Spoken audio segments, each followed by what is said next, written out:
police तदंत आरंभ करछि एवं एई स्थान रु ही दुईटी छुरी को जबत करछि किछि समय पूर्व एवं एई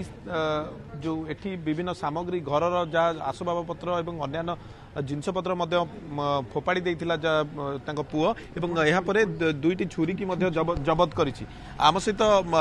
चावलियागंज थाना अधिकारी अछंती आईआईसी देवेंद्र विश्वाल कथा सर ये दुईटी छुरी जबत कर प्रकृत घटना कौन से पर्यटन टीम आसी ना गोटे छुरी पड़ी कि आम सन्देह कर एफएसएल टीम आसला जहाँ हम सर प्रकृत घटना कौन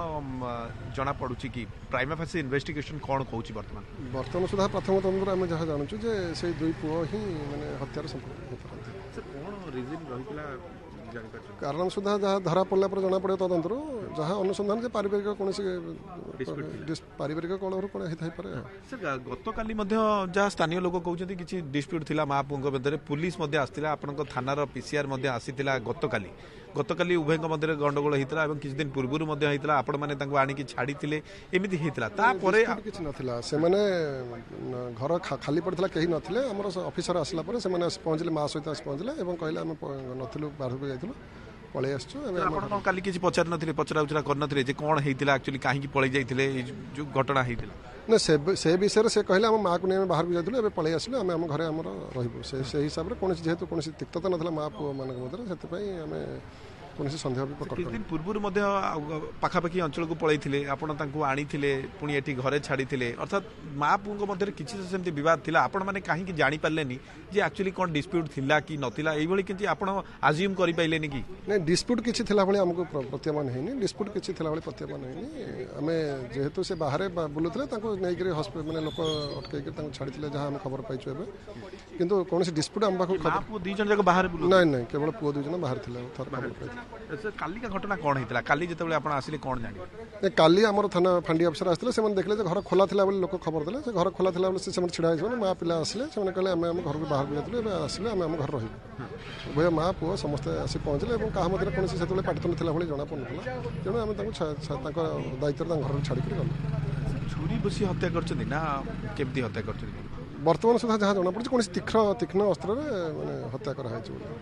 शुणुले आम सहित आईआईसी आलोचना करते देवेंद्र विश्वाल चावलियागंज थानार और दुई पुओ ही घटना भिआई जहाँ कहुँ आपण कैमरा पर्सन रमाकांत आपन को देखा आउ एक छुरी ये पड़ी साइंटिफिक टीम आसला पर ही ये छुरी को जबत कर किंतु घटनास्थल आउ दुईटी छुरी की जबत कर चावलियागंज थाना पुलिस जबत कर घरर आसबाब पत्र को अन्य सामग्री विभिन्न सामग्री देखिपे आप चादर तकिया एवं अन्य घरकरण सामग्री बाहर पड़ी तेज कहीं बाहर पड़ा एवं सेठार ही सन्देह उपजिला जिते ये सामग्री बाहर पड़ा स्थानीय लोक प्रथम देखी ही सन्देह बढ़ीला प्रकृत में कहीं एभली जिनसपत्र ये पड़ी जिते घर भीतर को स्थानीय लोक जाते देखी जे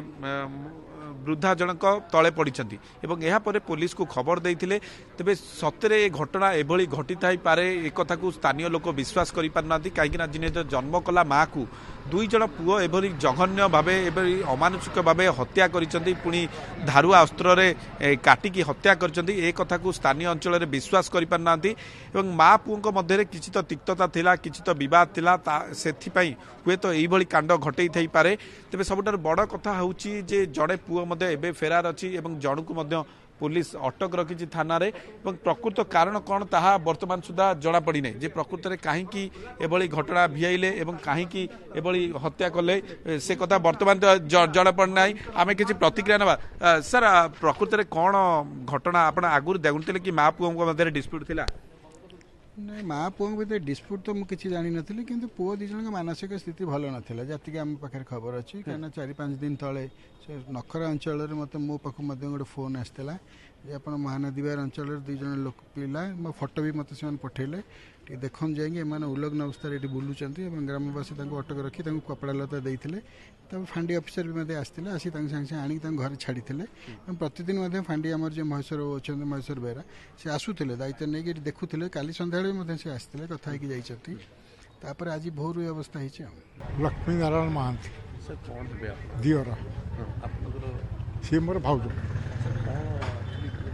किसी जानी पारनी मु तार कारण किसी जानी पारनी 2 वर्ष तले ଯେତେବେଳେ ତାଙ୍କ ସ୍ୱାମୀ ଏକ୍ସପାୟାର କରିଯାଇଥିଲେ ମୁଁ ଆସିଥିଲି ସେତେବେଳେ ପୁଅ ଏକଦମ ଏକ୍ସିଲେଣ୍ଟ ମାଆର ଭାରି କେୟାରିଂ ଥିଲା ସବୁ ଠିକ୍ କଥା ଥିଲା ଆଉ କିନ୍ତୁ ଏଇ ଯେଉଁ ମଝିରେ ସବୁ ଏମିତି ପାଗଲାମି ହେଇଛି ଏ ଖବର ମୁଁ କିଛି ଜାଣିନି ମୋ ପାଖରେ ନା ମୁଁ ଜାଣିବାରେ କିଛି ଡିସ୍ପ୍ୟୁଟ୍ ନଥିଲା ମୁଁ ଯୋଉଟା କହୁଛି 2 ବର୍ଷ ତଳ ଘଟା ଆଉ ମୁଁ ତା ସାଙ୍ଗରେ ଦେଖାଏନି ସେ ସମୟ ଡିସ୍ପ୍ୟୁଟ୍ ନଥିଲା କେୟାରିଂ ହେଲି ବାପାକୁ ନେଇକି ଆମେ ଗଲୁ ପୁରୀ ସ୍ୱର୍ଗଦ୍ୱାରରେ ଦାହ କଲୁ 19 ମସିହା ବୋଧେ ଆଜି କଣ କେମିତି ଖବର ପାଇଲେ ଗୋଟେ